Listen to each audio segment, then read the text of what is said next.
Bonjour Juan José Dorado. Buenos días. Vous êtes correspondant à Paris pour la presse espagnole. Une semaine après les inondations catastrophiques, le Premier ministre espagnol, donc Pedro Sánchez, annonce un premier plan d'urgence, 10,6 milliards d'euros pour venir en aide aux habitants, aux entreprises qui ont été affectées par ces inondations. 10,6 milliards, c'est colossal. C'est colossal, c'est des aides directes aux sinistrés, que ce soit des personnes physiques, que ce soit des entreprises. C'est des aides qui sont destinées à faire des travaux dans les logements, puisqu'ont été malmenés. C'est aussi pour pouvoir acheter des meubles, puisque beaucoup de gens ont perdu absolument tout. C'est aussi pour pouvoir faire des travaux dans les immeubles, parce que ce n'est pas que des logements individuels, il y a aussi des immeubles sur lesquels il faut travailler. Et puis bien sûr, il y a aussi dans ce paquet d'aides, il y a des aides aux entreprises qui sont variables en fonction du chiffre d'affaires de l'entreprise, du volume de travail de l'entreprise. Et donc, comme vous l'avez signalé, c'est un premier plan qui a été lancé. Ce qui est important aussi derrière, c'est que le président a assuré que s'il y a besoin de plus d'argent, il y aura plus d'argent, parce qu'après, vous le savez, il faut quand même donner de l'argent aux mairies, parce qu'il faut reconstruire un certain nombre de villages. Aujourd'hui, en Espagne, il y a 75 municipalités qui ont été touchées par cette dana, qu'on appelle en espagnol, cette dépression, cette goutte froide. Et donc, après, il faut aussi reconstruire les infrastructures, puisque les infrastructures ferroviaires, les infrastructures routières ont été très touchées, et ça coûte aussi énormément. Autre annonce du Premier ministre aujourd'hui, 15 000 soldats policiers sur le terrain, un effectif qui a été doublé. En fait, les hommes sont déjà là. Tout à fait. En fait, c'est le nombre de personnes qui ont été déplacées, donc des militaires et des policiers qui ont été envoyés sur la province des Valence. Qu'est-ce qu'ils font? Ils cherchent les disparus ou ils nettoient? Alors, ils font tout, en fait. Il y a des équipes de secours qui sont en train, effectivement, de chercher des disparus, que ce soit dans les tunnels qui sont encore inondés, que ce soit dans les garages, que ce soit dans les parkings. Il y a encore 2 grands parkings qu'on est en train de vider, qu'on est en train d'examiner. Il y a aussi des brigades qui sont destinées, par exemple, tout simplement à aller dans les lieux les plus lointains, où il y a des granges, parce qu'il faut aussi récupérer des animaux morts, plus de 3000 animaux morts, pour éviter des épidémies. Donc, il y a aussi des équipes qui sont destinées au nettoyage, au déblayage des voitures et des rues, puisque la boue, elle est toujours présente dans les villages. Et puis, il y a aussi donc des gens qui sont destinés essentiellement à la sécurité. Ce n'est pas autant un problème des délinquances. Il y a toujours Les gens n'ont plus rien. Les gens n'ont plus rien, et surtout, ils ont besoin de se sentir en sécurité. Et pour ça, la présence des policiers est importante. Donc, ils font tout, absolument tout. Une semaine après, le bilan humain reste incertain. Comment se fait-il que les autorités espagnoles soient encore incapables de déterminer le nombre exact de personnes portées disparues? En fait, c'est tout à fait logique, parce que comment cette liste des disparus a été établie, c'est établi à partir des appels au 112, qui est le numéro d'urgence. Le seul problème, c'est que vous pouvez appeler le 112 pour dire « ma voisine n'est pas dans son appartement, on ne la voit pas ». Mais quand elle réapparaît 48 après, vous n'appelez pas pour dire « ça y est, elle est là ».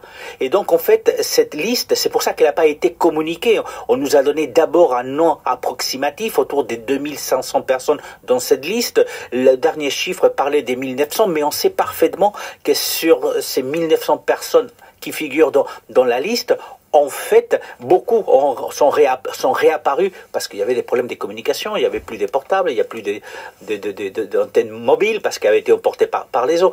Donc en fait, c'est à cause de ça qu'on n'a pas un nombre déterminé. Les dernières déclarations du ministre de l'Intérieur laissent entendre qu'en fait, le nombre de disparus est beaucoup moins important qu'on ne laissait prévoir cette première liste qui avait été établie. Oui, et ce bilan qui tourne autour de 200 morts pourrait ne pas finalement être beaucoup plus élevé. On ne sait pas. On ne sait pas. Donc, à l'heure où on parle aujourd'hui même, avant de vous voir, la garde civile a a annoncé avoir découvert encore 2 corps. Donc ce bilan, en attendant la confirmation officielle, devrait être autour de 219 personnes. Mais encore une fois, il y a un certain nombre de parkings qui n'ont pas été explorés, et des garages qui ne l'ont pas été. Il faut aussi aller dans les endroits les plus reculés. Parce que là, en centre-ville, vous déployez des hommes, vous toquez aux portes. Il y a certains villages qui sont restés coupés du monde pendant plusieurs jours. Plusieurs jours, et pas que des villages. Parfois, c'est juste des granges, des maisons qui... Parce que n'oublions pas que ça reste quand même une zone agricole. Et donc, il y a des maisons qui sont tout simplement isolées. Et donc, il faut aller voir où sont les personnes, si elles sont là, si elles ont été évacuées, ou portées disparues. Et puis, il y a encore, par exemple, des voitures qui sont en sébélie. Sous la boue. Sous la boue. Et donc, il faut aller aussi chercher ces voitures pour voir s'il y a du gens à l'intérieur. Donc, on ne connaît pas encore le bilan définitif. Mais effectivement, il va augmenter, espérons que ça ne sera pas des beaucoup. J'aimerais aussi revenir avec vous, Juan José Dorado, sur cette colère très forte à l'encontre des autorités. Le roi en première ligne, cette boue qu'il a reçue sur le visage, aux côtés de la reine, même sort, en tout cas même colère à l'encontre du Premier ministre et du président de la région de Valence. Est-ce qu'il va y avoir un avant et un après cette catastrophe à l'égard des autorités?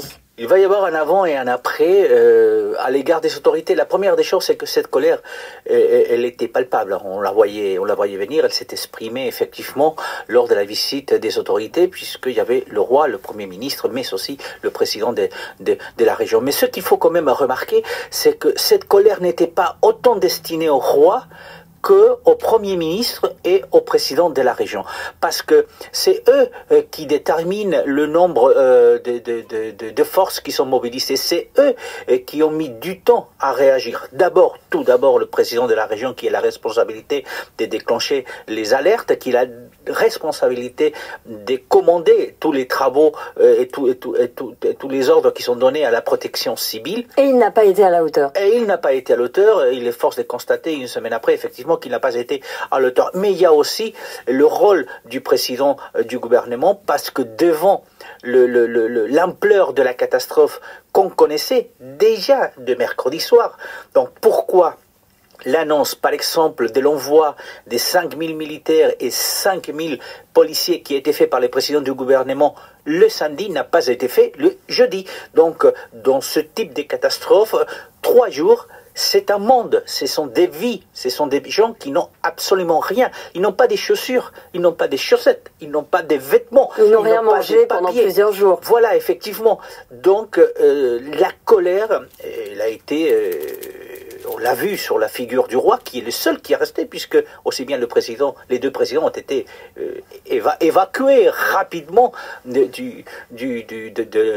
la visite, mais c'est surtout vers le pouvoir exécutif, régional et national que cette colère s'est exprimée. Est-ce qu'il faut revoir d'ailleurs la manière dont sont coordonnés les secours? Il va falloir réétudier effectivement la manière comme elles sont coordonnées. Vous savez, en Espagne, c'est les gouvernements régionaux qui gèrent la protection civile sur les 2 premiers niveaux, niveau 1, niveau 2, puisqu'il n'y a que 3 niveaux en Espagne. Quand vous passez au niveau 3, c'est le gouvernement central et le ministre de l'Intérieur qui gèrent les secours. Là, on est au niveau 2.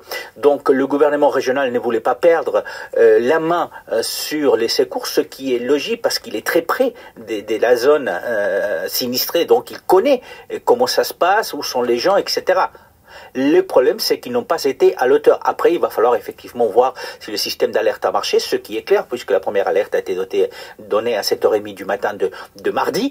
Donc, et après, par contre, il va falloir voir effectivement toute une série de procédures qu'on a vues ont été défaillantes, aussi bien techniquement que politiquement, puisqu'à la fin, en fin de compte, c'est toujours un politique qui donne l'ordre d'alerter la population. Je vous remercie beaucoup, Juan José Dorado, d'avoir répondu à mes questions pour le titre à la une. Gracias a vosotros.